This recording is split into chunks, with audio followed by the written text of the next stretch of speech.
আমাদের শরীরে প্রতিদিন গড়ে প্রায় 1000 মিলিগ্রামের মতো ক্যালসিয়ামের প্রয়োজন হয়, কিন্তু দুঃখের বিষয় হচ্ছে ম্যাক্সিমাম মানুষের এখনকার সময়ে তাদের শরীরে ক্যালসিয়ামের ডেফিসিয়েন্সি বা ক্যালসিয়ামের ঘাটতি রয়েছে বা থাকছে। বিশেষ করে এই সমস্যাটা আপনার মহিলাদের মধ্যে খুব ভালোভাবে লক্ষ্য করা যায়। যখন তারা প্রেগনেন্ট অবস্থায় থাকে এবং প্রেগনেন্ট হওয়ার পর মানে প্রসব করার পর বাচ্চাকে দেখবেন তাদের কোমরে ব্যথা, হাঁটু যন্ত্রণা, তারপরে আপনার শরীরে অবশ অবশ ভাব, ঝিমঝিম ভাব, হ্যাঁ, এই সমস্ত সমস্যাগুলো সবসময় লেগে রয়েছে। আর তারা বুঝতেও পারে না যে দীর্ঘদিন ধরে তারা কিন্তু ক্যালসিয়ামের ডেফিসিয়েন্সি বা ক্যালসিয়ামের ঘাটতি শরীরের মধ্যে বহন করছে।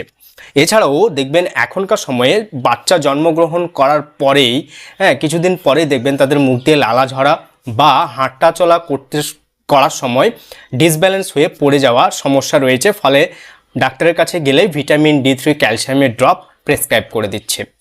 বয়স্কদের মধ্যে তো ক্যালসিয়ামের ঘাটতি থাকছেই, কিন্তু ইয়ং জেনারেশনের মধ্যেও ক্যালসিয়ামের ঘাটতি থেকেই যাচ্ছে। আর এর মূলত কারণ হচ্ছে ম্যাক্সিমাম মানুষেরা ক্যালসিয়াম সমৃদ্ধ যে খাবারগুলো রয়েছে সে বিষয়ে জানে না, অবগত নয় এবং খাওয়া হয়ে উঠছে না। ফলে ক্যালসিয়ামের ঘাটতি একটা দীর্ঘদিন ধরে শরীরের মধ্যে থেকে যাচ্ছে, আর এর কারণে বিভিন্ন ধরনের রোগে কিন্তু প্রত্যেকটা মানুষ আক্রান্ত হচ্ছেন। আর এই সমস্ত রোগগুলো কিন্তু সাধারণ কোনো রোগ না, খুব মারাত্মক লেভেলের হয়ে থাকে। যেমন ক্যালসিয়ামের ঘাটতি থাকলে আপনার শরীরের হাড় কিন্তু খুব দুর্বল হয়ে পড়ে, ফলে জয়েন্টে জয়েন্টে বিভিন্ন সময়ে যন্ত্রণা হতেই থাকে এবং এটা দীর্ঘমেয়াদী হয়ে যায়। তার সাথে আপনার কিন্তু দাঁতের প্রবলেম হতে পারে, মাথা যন্ত্রণার সমস্যা হতে পারে, কেননা ক্যালসিয়ামের ঘাটতি থাকলে স্নায়ুতন্ত্র অনেক দুর্বল হয়ে পড়ে। তার সাথে বাচ্চাদের মধ্যে রিকেট রোগ আপনার দেখা দিতে পারে। রিকেট রোগটা কেমন? পেটটা মোটা হয়ে যাবে, বাদবাকি হাত পাগুলো অনেকটা সরু সরু হয়ে যায়, যেটা কিন্তু খুবই এক মারাত্মক লেভেলের রোগ। এর সাথে আপনার মুড সুইং মানে কোনো কাজে মনোযোগ না থাকার মতো সমস্যা, শরীর দুর্বল হয়ে যাওয়ার মতো সমস্যা, এত রকমের বিভিন্ন রোগ কিন্তু আপনার মধ্যে বাসা বাঁধতে পারে এই ক্যালসিয়ামের ঘাটতি থাকলে। তাই আজকে আমি এমন 5টা পৃথিবী বিখ্যাত ক্যালসিয়াম সমৃদ্ধ খাবারের কথা বলবো, যেগুলো খেলে আপনাদের শরীরে ক্যালসিয়ামের ঘাটতি পূরণ হওয়ার সাথে সাথে যে সমস্ত রোগগুলো বাসা বেঁধেছে ওর কারণে সেগুলো পুরোপুরিভাবে আপনার ঠিক হয়ে যাবে।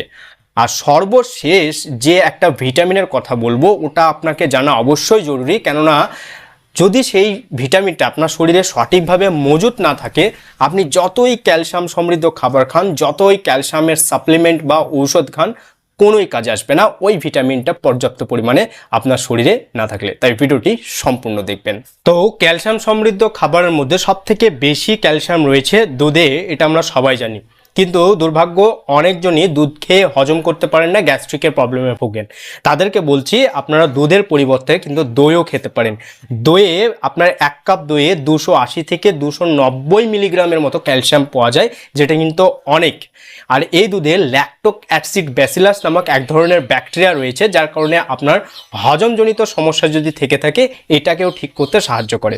তাই আপনি ক্যালসিয়ামের চাহিদা পূরণ করতে 1 কাপ করে দই কিন্তু প্রতিদিন পাতে রাখতেই পারেন, দুর্দান্ত কাজে দেবে। এছাড়াও ক্যালসিয়াম ডেফিসিয়েন্সি দূর করতে আপনি টোফু খেতে পারেন।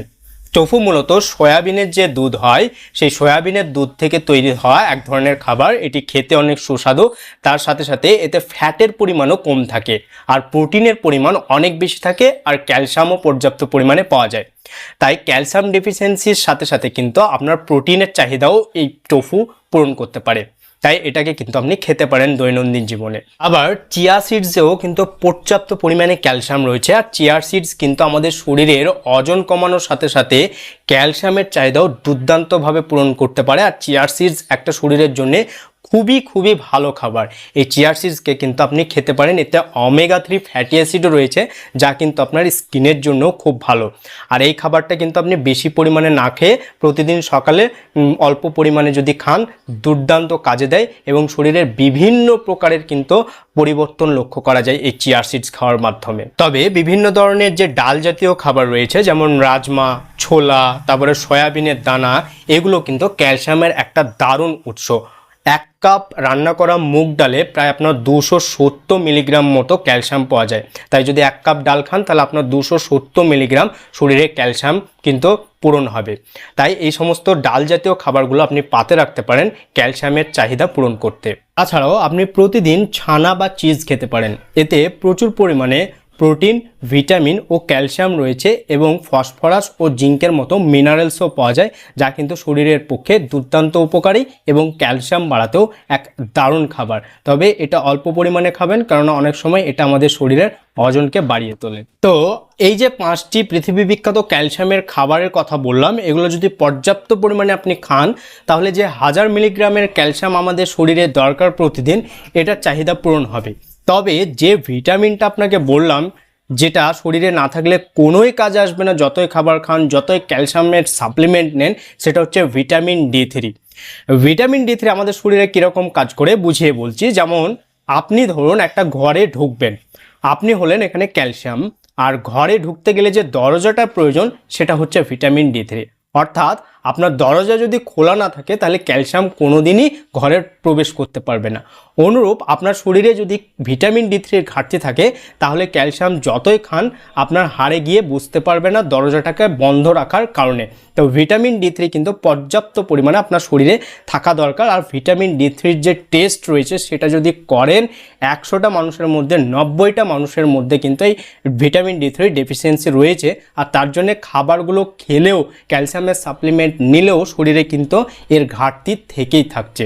তো ভিটামিন D3 মূলত আপনার যে সমস্ত খাবারগুলোতে পাওয়া যায়, যেগুলো ক্যালসিয়াম রয়েছে, সেগুলোতে যেমন ধরুন বাদাম, তারপর আপনার রয়েছে লাল শাক, কলা, সজনের শাক ইত্যাদিতে তো পাওয়াই যায়, এগুলো থেকে পাবেন। আর সব থেকে ফ্রিতে এবং ভালোভাবে যেটাতে পাবেন সেটা হচ্ছে সূর্যালোক, মানে সূর্যের আলো। এখন কি করবেন, প্রতিদিন সকালবেলা একবারে ফার্স্ট মর্নিংয়ে উঠেই যখন সূর্য উদয় হয়, উঠে তখন সেই সূর্যের আলোটা আপনার শরীরে লাগান। এতে করে আপনার যে ভিটামিন D3 ঘাটতি সেটা পূরণ হবে। আর এই খাবারগুলো খেলে আপনার ক্যালসিয়ামের ঘাটতিও পূরণ হবে। আর ক্যালসিয়ামের ঘাটতির কারণে যে রোগগুলো শরীরে দীর্ঘদিন ধরে বাসা বেঁধে রয়েছে, সেগুলো অনায়াসেই মুক্তি পেয়ে যাবেন এবং আপনার শরীর আরও ফিট হয়ে যাবে। আর এরকমই ভিডিও পেতে চ্যানেলটিকে অবশ্যই সাবস্ক্রাইব করে রাখবেন, আপনার স্বাস্থ্যকে ফিট রাখতে এবং স্বাস্থ্য বিষয়ক বিভিন্ন ধরনের সচেতন পেতে। ধন্যবাদ।